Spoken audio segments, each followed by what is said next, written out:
同志们，同志们，我们都在轰轰烈烈的站起来，站起来！Welcome, one and all, to the 237th edition of China Now with your gang of two.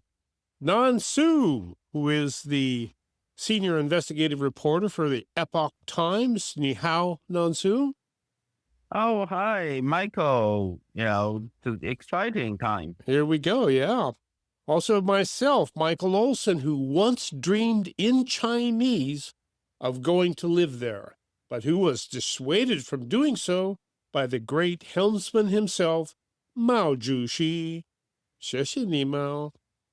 Well, each week, ladies and gentlemen, Nansu and I look across the broad expanse of the Pacific Ocean to see the news of by and from China, and we put that news on the table, and we ask China now, friend or foe, war or peace.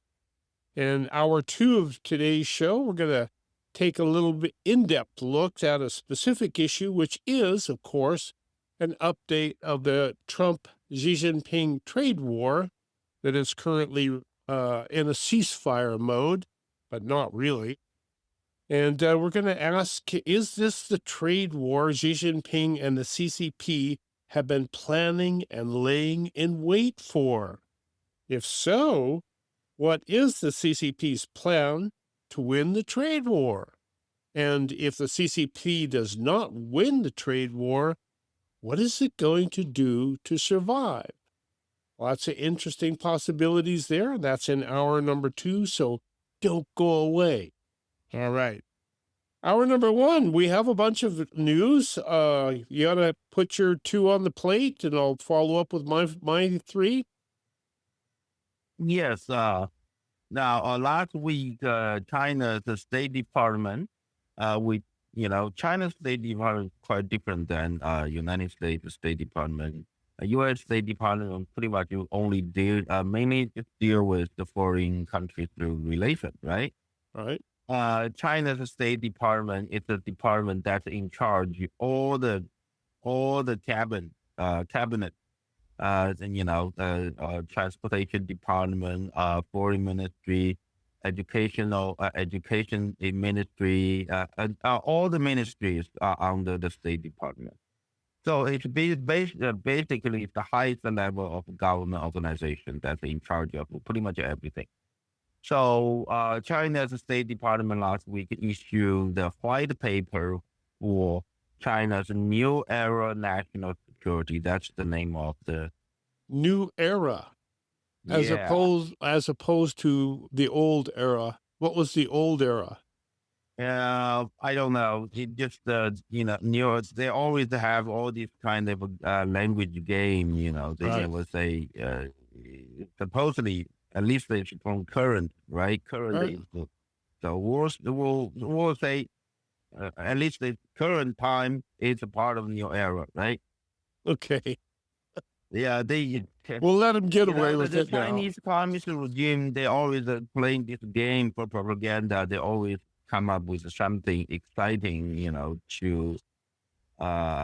to really promote some sort of emotion for the readers to follow the regime leader. That's basically to brainwash language. Always, you read all the language, you're always exciting, but the bottom line, the same old thing. Same old thing. Same old.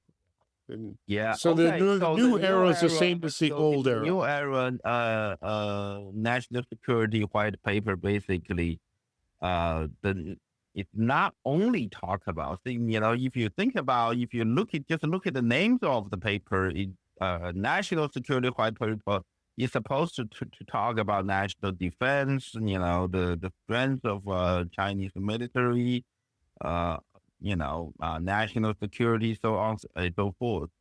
But actually, they talk about everything, all different aspects, the CCP control China's economy.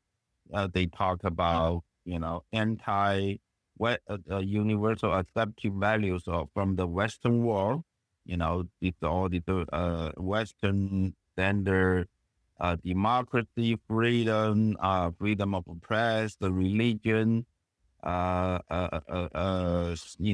these, freedom of speech, all these things are considered. Everything that's antithetical to the communist way of doing things.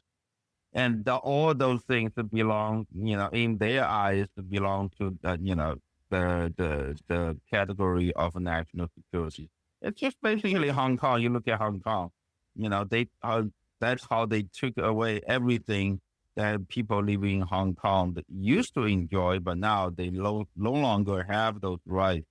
So they're basically in China, the people in China, they never had those rights that people in Hong Kong want to enjoy.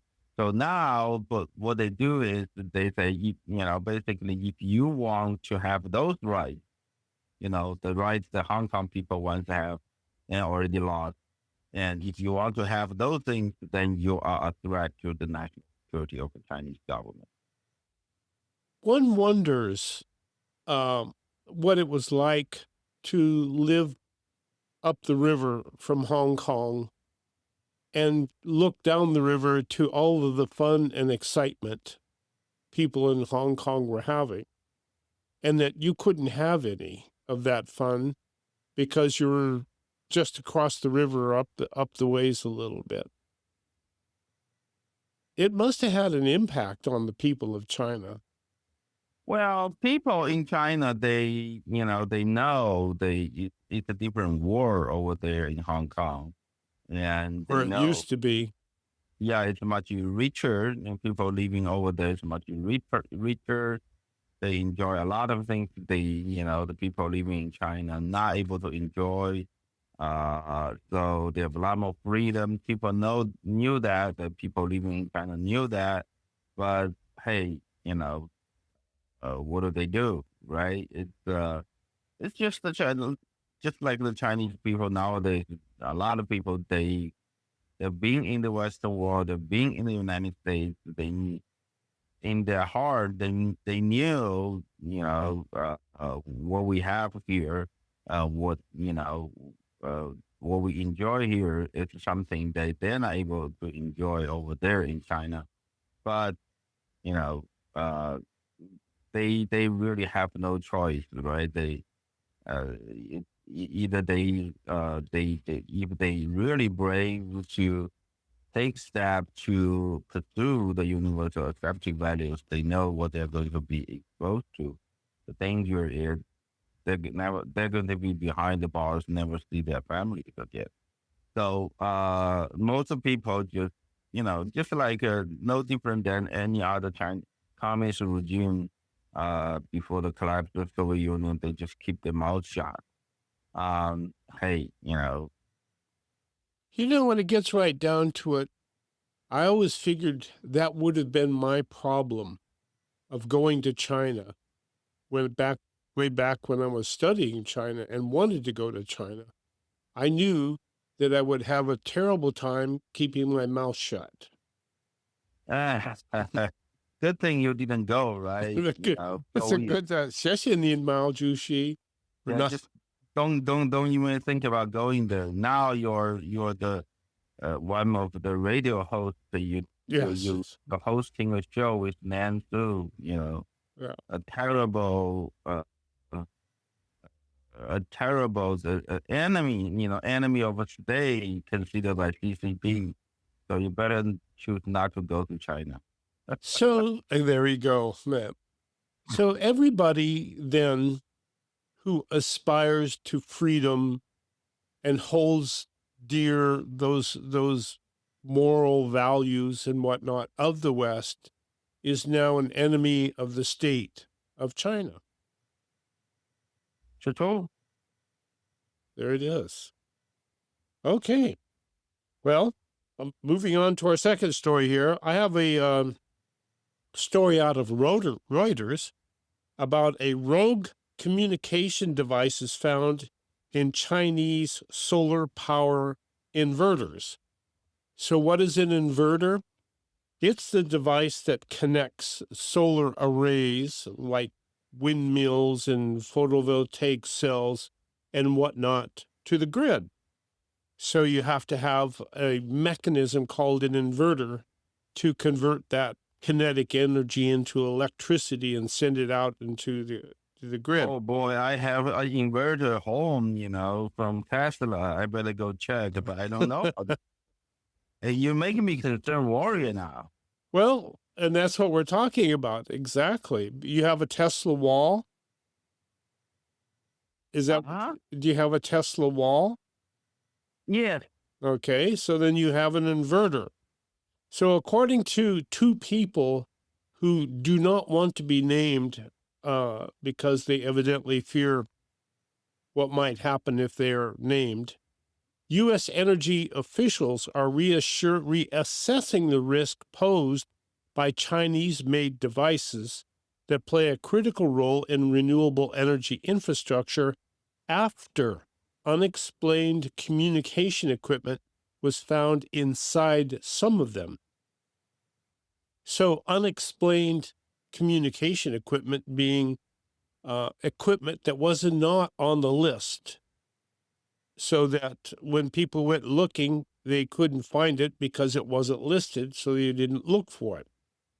So power inverters, which are predominantly produced in China, are used throughout the world to connect solar panels and wind turbines to electricity grids.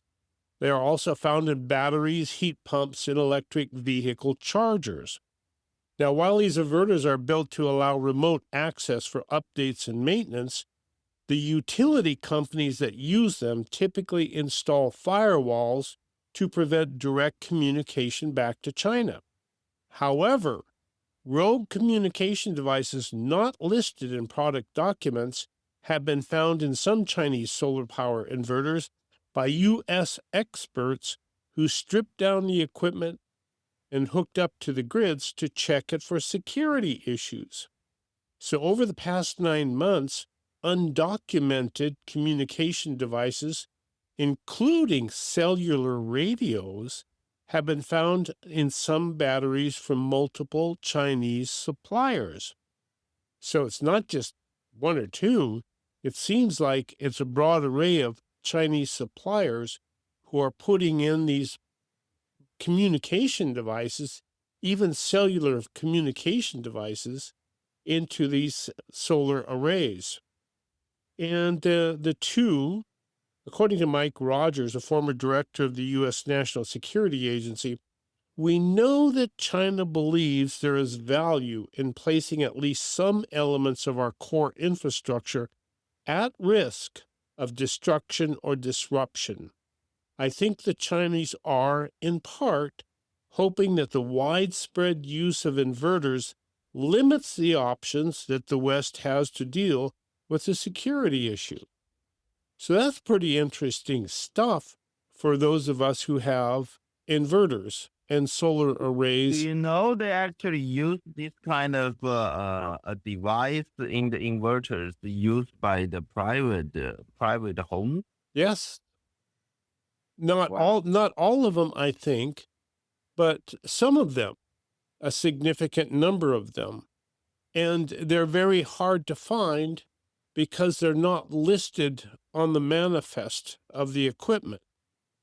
So it's just a secret device put into the inverter so that it will call home for instructions.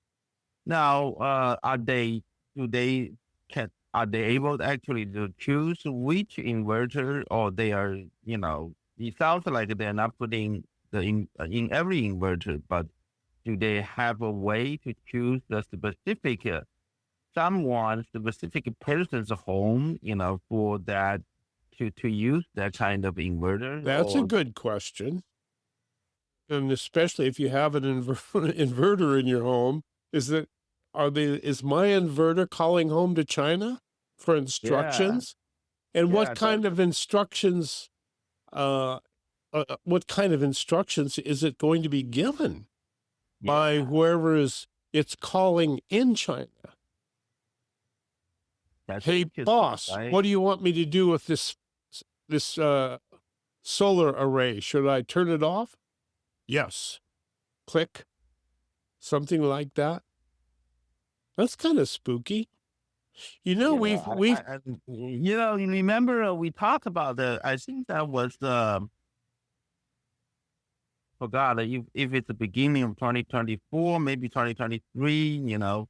That there's I remember a story reported by the UK.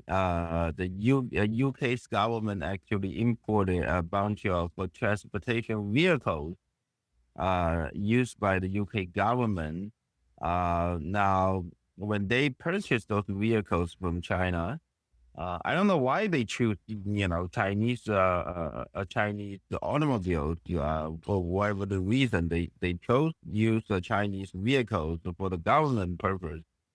Now, they sign about the contract with the manufacturer in China. Basically, there were there were that there was some patent right registered part of the vehicle, the UK government not supposed to open it. So, but later, yeah, later, don't look in here, right? yeah, look, they're not supposed to open it, but the UK government, because of security concerns, they open it anyway. But to their surprise, they found the SIM card, with Yeah, right. the SIM card is for the communication, right? Call home. You're not supposed to.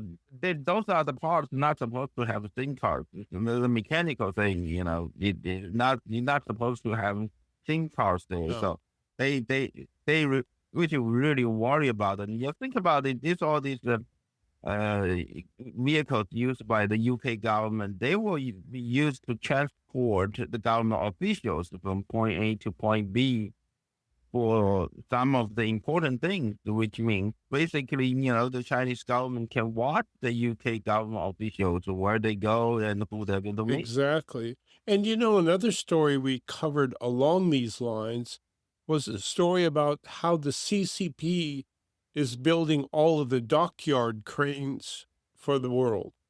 And so all of our dockyard cranes have built-in spy equipment that can read the QR codes on all of the container ships that come through, know exactly what's in them and where they come from. And so it seems like China has us pretty well wired, especially if the inverters that control the solar cells on our homes is wired to call home for instructions. That's downright spooky.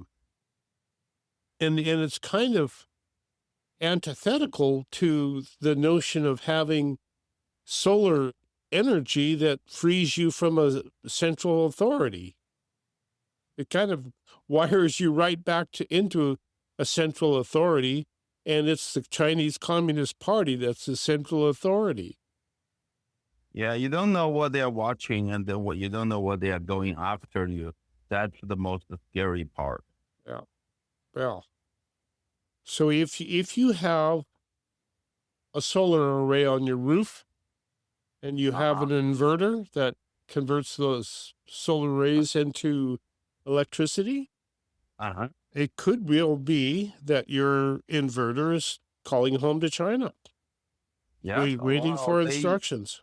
I don't know, but I ordered it from Tesla. I hope Tesla didn't really, but they have enough security. Well, nowadays you can only hope so, right? It may be just wishful thinking. Wow. So with that, let's pick up your other security story about 70 million people on Instagram? Yeah. The latest report showing that Chinese Public Safety Bureau, which is China's police authority, is using the internet police to watch over 70 million Chinese Instagram users. They're watching what they talk about. They monitor, different groups, wherever you talk about. and they can censor wherever that the things that you talk about they don't believe it's appropriate. Um, they can shut it down, and for some of them, maybe they just watch it. They don't do anything to you because I remember a few months ago, maybe a year ago, I talked about my bad experience of using Instagram. At the beginning, we thought I remember that. Instagram it's a safe platform. It's better than WeChat. Nobody, people know that Chinese authority is behind WeChat, so we don't use WeChat, and because that's like if you met several years ago, when we used WeChat, we tried to criticize Chinese government. Our account got censored or canceled, or you just lost your account because of the technical issue. They'll tell you technical issue, right? So now when Instagram came along, we thought, well, maybe Instagram is a safer platform.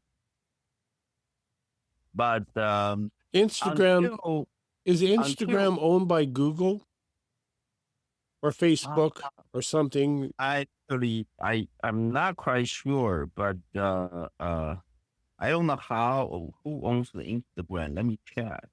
Actually, I didn't check on that part. I don't know who actually owns Instagram. Um, but anyway, so when Instagram came along, we thought Instagram uh was pretty safe.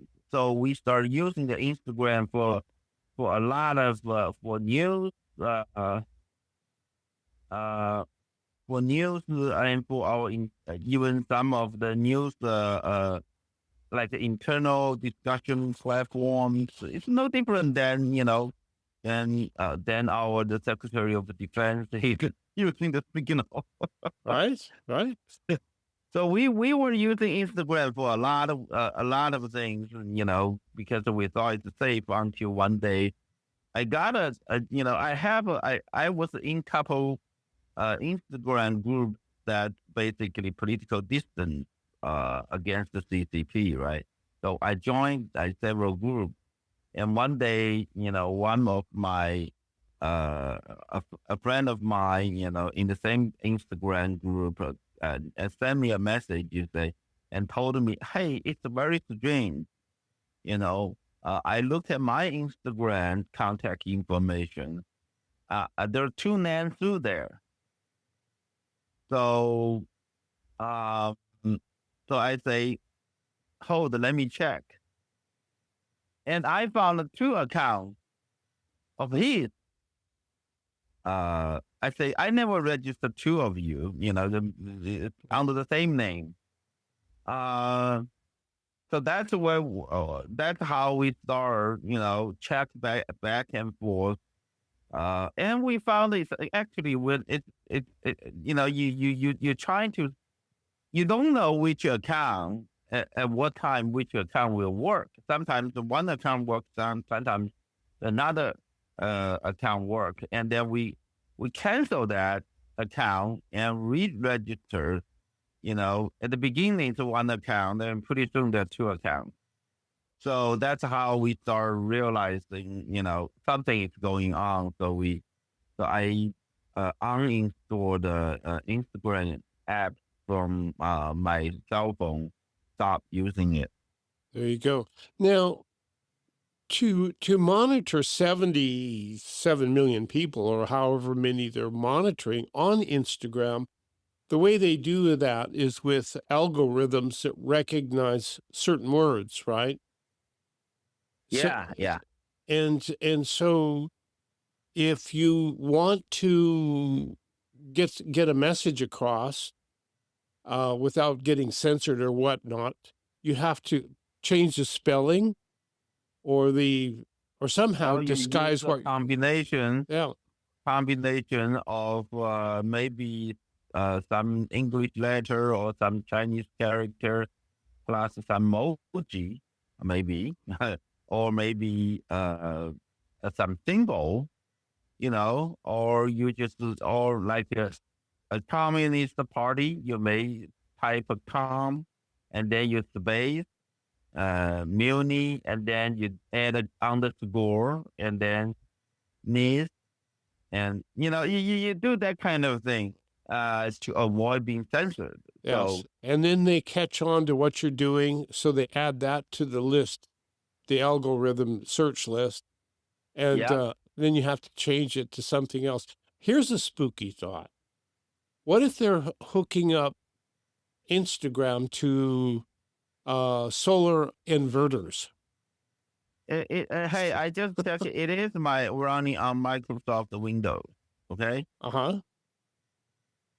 You're, and it's also, I think, it's somehow related to Meta platform. yes, Meta's Facebook, right. Yeah. Okay. Well, with that, we're going to take a quick break, ladies and gentlemen. This is China Now with your gang of two, Nansu, Michael Olson. When we come back, we're going to take on a story about how parents went up against the CCP that was trying to close down a private school. And guess what? They made the CCP back down. Going to be fun. So don't wander off. We'll be right back. It's time now to repair and replace your roof. Hi, folks. Warren Knox here of Knox Roofing. Well, we install leak-proof and fireproof roofs. Roofs that look nice with a lot of choices of colors and styles. We only install proven products with warranties unmatched by anybody. Financing is always available, and we have discounts for veterans and seniors. Do business with Knox Roofing, and you'll also receive a free Knox Garden Box. The number to call again is 831-461-0634. Thanks, folks. Charlie Hong Kong is here to nourish you with our healthy noodle and rice bowls, abundant with local organic produce grown in nutrient-dense soil, as well as soup, sandwiches, salads, and our special ginger lemonade. All are welcome to enjoy our patio or to go. Order in person or online, corner of Soquel and Seabright. Charlie Hong Kong, nourishing our community one bowl at a time. For ag and industrial real estate, call Chuck Allen. Chuck Allen is a lifelong resident of the Pajaro Valley, a friend of everybody, and has closed so many real estate transactions, the Wall Street Journal and Keller Williams both list him as one of the nation's top producers. So for ag and industrial real estate, call the top realtor, Chuck Allen, at chuckallenproperties.com. chuckallenproperties.com. Treehouse dispenses not only the finest cannabis products, but information to those who want to know how to use cannabis for maximum benefit. Hello, I'm Jenna.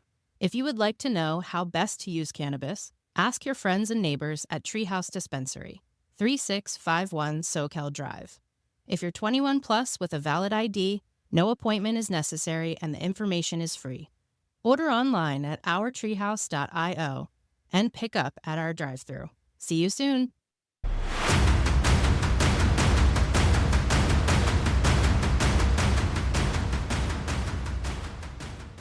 Woman way的来的，我们是中国现在 with your gang of two, Nansu and Michael Olson.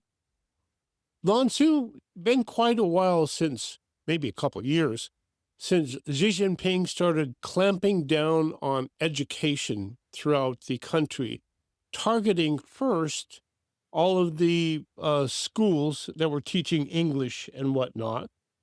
Yeah, that I remember that probably, I'm not sure, I already forgot, either 2020 or 2021. That's somehow it's during the chaos of COVID. But I'm not sure if it either was 2020 or 2021. Let me check. Something like that, a couple of years ago, 3 years ago. But Yeah. at any rate, it was one of the first things they targeted from the West. And it was the huge industry of private tutoring. And people were learning a lot, perhaps too much, for the sake of the Chinese Communist Party. So they outlawed, by virtue of technical ways, the private tutoring industry, which was a huge industry.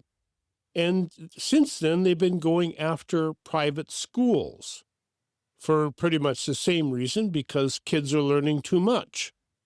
That It's two- 2021. 2021. Wow, 4 years. Hell. Yeah, they say for the reason of reduce the workload of students. That's what they say. To Because they say, well, this is students this are is what it studying is. too much here. We have to Yeah, put an end to Chinese this. Students, Chinese, because in China, the students are very competitive in education, right? So that everything's very young age. The parents try to have all this tutoring service subscribed for their children in order to get better academic scores in the school. So they, it's like very common. You finish your school day, and then the minute you left your school, then the parents will drive the kids. They take over. The tutor, the tutor school, right?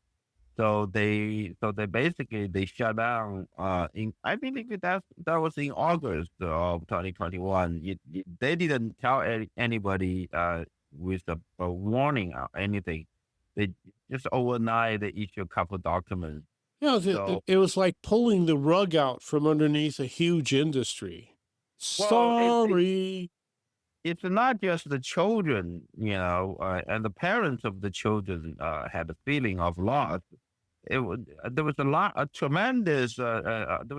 of U.S. investors. They lost tremendous amount of money because those are big tutoring companies in China. They're listed in the U.S. stock market. So it's just like in 3 days, they saw zero in their account. All their money they invested gone. Well, that effort to manage the thought process of young people as extended to private schools. And when the CCP tried to shut down the Fengyi Elementary School in China's northern Hebei province this past week, parents said no. Can you imagine that, Nansu? Parents telling the CCP you can't do that. And they did it. Well, of course, no. It's possible, in China, people are very smart. Okay, people are very smart. They know what's the line that's been drawn in the sand they cannot cross, and they know there are certain things they can do. Now, if you want to just close the school, not clear explanation, those are the parts. The parents can come forward to say no. And when they say no, they are very smart. They know you say no to the policy. You don't say no to the CCP. So there's a fine line there. People know what they can do, what they cannot. Well, some of the most desirable private schools in China run by foreign companies, and the CCP is acutely sensitive to the embarrassment of parents paying for private schools to avoid state institutions, and also to complaints that expensive private education could give privileged students an unfair advantage in China's increasingly tight job market. So, even though it is very popular with Chinese parents, the number of private schools in China has declined sharply over the past few years.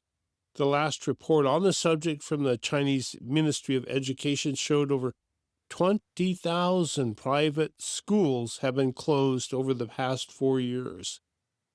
20,000 schools in the past. Yeah. Not only the foreign, not only the schools with operate by the foreigners, but also the private tutor schools operated by Chinese investors. They're all the same. They don't care. But I think now they kind of like in some of the region they actually start losing a bit.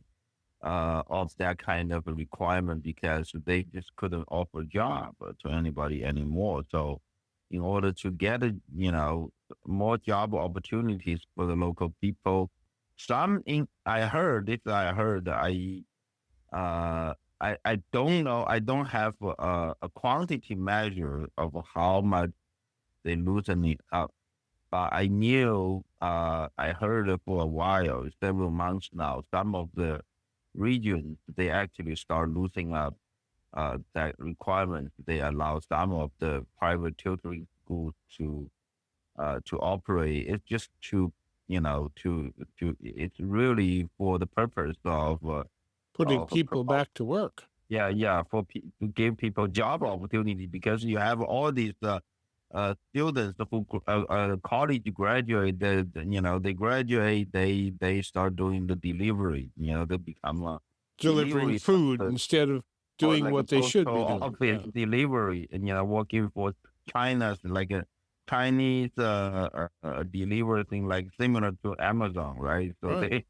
they Well, do you think, Nansu, that the fact that this liberalization of tutoring in the outside, in the outer districts of China, the farthest districts away from Beijing, would be an indicator that maybe Beijing is losing some of its authority? Uh, I don't think so. I don't I think don't think so. so. I don't see that.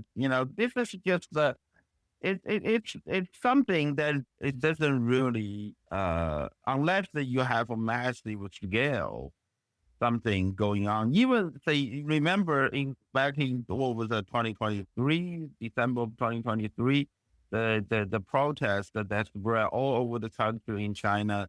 The people went to the street protest against the zero COVID policy. Remember Oh, that? the white paper movement.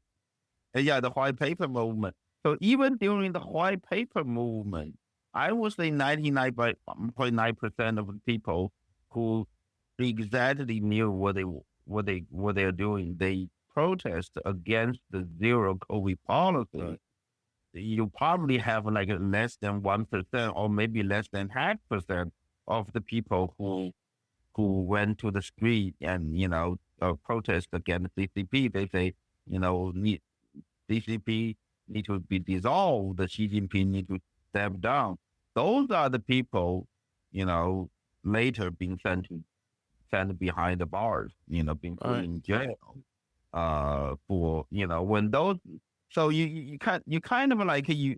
This is why at the beginning I remember there was a couple media interviewed me when they saw these things happen all over the country. They say, "Well, does that mean the end of the CCP is coming?" I say no, because as far as I can see, most of the people they went on to the street. They really, their goal is very very clear. They Specific. only Yeah. protest the policy itself because I just want to get out of my house.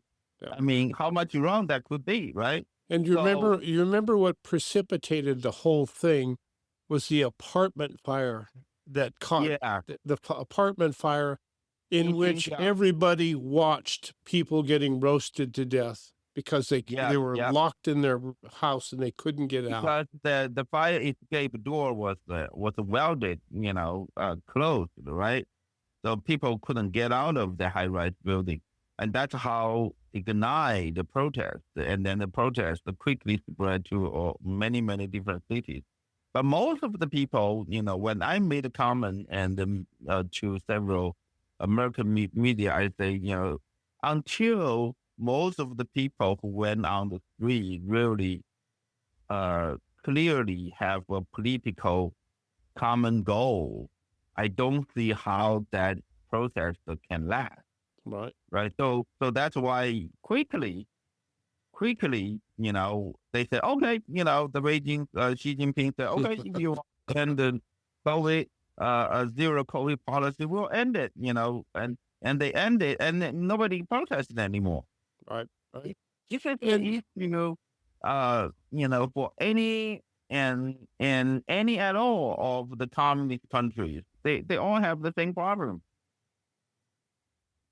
Do you think that as the economy tightens down, that people start calling for CCP Xi Jinping to step down? Well, it doesn't matter, Right. I see a lot of even American media and Western media. They are only against the they are only against the Xi Jinping, but they're really not against the CCP. They are the pendulum. They are just not. They're the pendulum. They're still the pendulum, but they're just not a lover of Xi Xi Jinping. Jinping. So I don't think how it's going to work out. I don't think these people actually learn a lesson from the past a quarter century of history, how we actually fail, how our China policy failed. So they think if we get rid of Xi Jinping, then the CCP will be back. We'll be able to go back into panda love with the CCP because everything will be okay, and it isn't going to be okay because they're Well, see, the problem is this is what really concerns me. There's a lot of people do not understand the threat of the communist China nowadays. We are totally in a different position than where we were 25 years ago. 25 years ago, China was not industrialized, you know, and you know, even they cheat, they they don't keep their promise. They don't do whatever they promised us to do. They don't do political reform. So what? It's really not a threat to us. But we are living at the time, current time is that China is the biggest threat. We don't have any time to lose to strengthen our military strength. So if we think that replace of Xi Jinping means the change of CCP, then I think we're going to be in huge, tremendous trouble a few years down the road. in that regard. To that point, actually, Secretary of Defense Pete Hegseth went on Fox News this week and pointed to the fact that the United States is pivoting to the Indo Pacific for the defense of the Western world against China. And Hegseth said that we are laser focused on how to contend with China's pending attack on Taiwan. And we are bringing all of our high-tech weapons to bear, and we're giving the CCP something to think about as it makes its war plans. Yeah, and then that's why after President Trump, signed the executive order to start the gold dorm system, Golden Dome, yes. a golden dorm system. Immediately Chinese Foreign Ministry spokesperson Mao Ning protest. They say, well, the United States is violating some sort of international rules, which I don't know what she's talking about using the space, weaponize the space. It's like, she said, she made that statement in the way that if you don't know the history of CCP, you would think, CCP is the one who always play by rules, right? It's like they all of a sudden, they start talking about, well, the only reason they're talking about that is because they are far behind in the space industry as well as the high tech and chip industry, and they want to catch up. They don't want to be fallen too much behind to the United States, but currently they're not able to do that. So they that's why they are kind of like making the statement, you shouldn't do it just because the CCP is not able to do it. Right. Now, isn't this exactly the same thing that happened when President Reagan pitched the notion of a Star Wars defense for the United States against Russia? and Russia did the same thing. Hey, this isn't fair. This is against the rules. You shouldn't be doing this. And that was the beginning of the end of Yep. of the Soviet Union right there. Yep. So right now, I think China is doing the same thing, but they try their best. And, remember we talked about a couple of weeks ago, China and Russia, they build they have the program. They're going to build their nuclear power plant on the moon.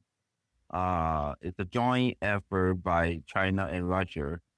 I don't know what that is going to do for them, but I talked to some of the experts. They actually say, well, in order to do that, they actually still have to advance quite a bit of technology. Number one is, when you send all these nuclear generators from the Earth to the moon, then, first of all, the rocket for delivery cannot carry too much weight, right? You have to think about the nuclear generator total weight, and also you need to have to think about the you have all these nuclear materials have to be contained and safe when the rocket is launched, from the Earth to the moon, and also the environment because the gravity basically, I think, the effect change a lot from the Earth to the moon. So there's still quite a bit of things they can do the test. You know what they're going to have to do, Nansu? They're going to have to hire SpaceX to get the job done. I don't think they were going to do that, basically.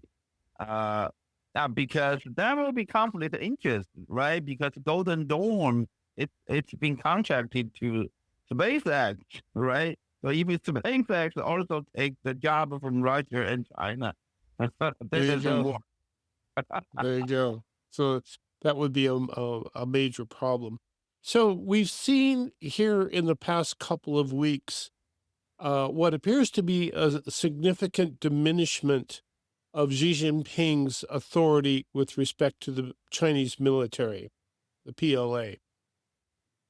Yeah, well, there's all different kinds of rumors. I heard a lot of rumors because one of the general committed suicide, the political director of PRA committed suicide. That's a rumor. Well, but we certainly see his disappearance. This is the fourth PRA political director got himself in trouble. Yeah. Last year there was one, and Miao Hua, right? And this one is He Hongjun. And then before Miao Hua, the political director of PRA committed suicide. That's before Miao Hua. That's Zhang Yang. And then the one before Zhang Yang, it was Xu Caihou, and he was charged with corruption back in I believe it was either 2017 or 2018. I think it was 2018. So you have a four consecutive political director of PLA, People's Liberation Army, that's Chinese military's name, all basically in trouble, one after another. I don't know, if you can just say Xi Jinping's power disappeared. Well, one of the things that's interesting about the most recent purging of the PLA has been the fact that it's been Xi Jinping's Fujian cadre that he brought with him from Fujian, his buddies from his days in Fujian. And that's why I just mentioned Zhang Yang. Yeah. Yeah, that's the one that before Miao Hua. Yeah, that's the guy you're talking about. That's the former political director of PLA. So with his Fujian contingent showing the door, he's kind of isolated now, Xi Jinping. So I don't. if he, I this is how I look at those things. All these things are, happening in the black box. Yes. All these rumors, we don't know if it's true or not true. But however, I usually look at the things that, that's for the public, right? You just look at it from different angles. Hmm. Now, yesterday or this past week, Xi Jinping is being in Henan. Henan is a province. You know how you look at China's internal society stability. Okay, there are two provinces in China. They are they are the kind of like how do you say it? It's like they are the pretty much they set a standard, or they said what's going on. They will tell you. They're kind of like the California, New York, or something like that. Right. So you kind of like the two provinces, the Henan province, they have a close to 100 million people population. They're like 940 some 94 close to 94 million population. And there is another one in the Sichuan province. The Sichuan province population is 83 or 85 million. Now, these two provinces, their population rank, Henan is number 3 in China, Sichuan is number 5 in China. Their GDP in China has what, total 32 provincial district, administrative district. Now, these two provinces, their GDP rank number 5 and number 6. Sometimes, it can be switched. Their position can be switched. So they're number 5 or number 6. But however, the secret is their GDP per capita, the GDP per person, it's ranged 21 or 22 in China. So these two provinces have, because of the huge population, they do have a fair amount of economy, in each of these two provinces. But however, because their GDP per person is so low, so these are the two provinces you watch for the social stability. Oh, for trouble. Yeah. This is where you're going to look for trouble. Well, ladies and gentlemen, we're going to take a break for the top of the hour news. But when we come back, Don Sue and I are going to pick up the story of Trump's trade tariff war with Xi Jinping and the CCP. And we're going to wonder, is this the trade war that Xi Jinping and the CCP have been waiting for? Have they been laying in wait for this to happen so that they can spring a trap on the United States? Some say that's the case. And so we'll hear that case being made. This is China Now on Santa Cruz Voice. We're so happy to have you, and we hope you'll stay with us for the next hour.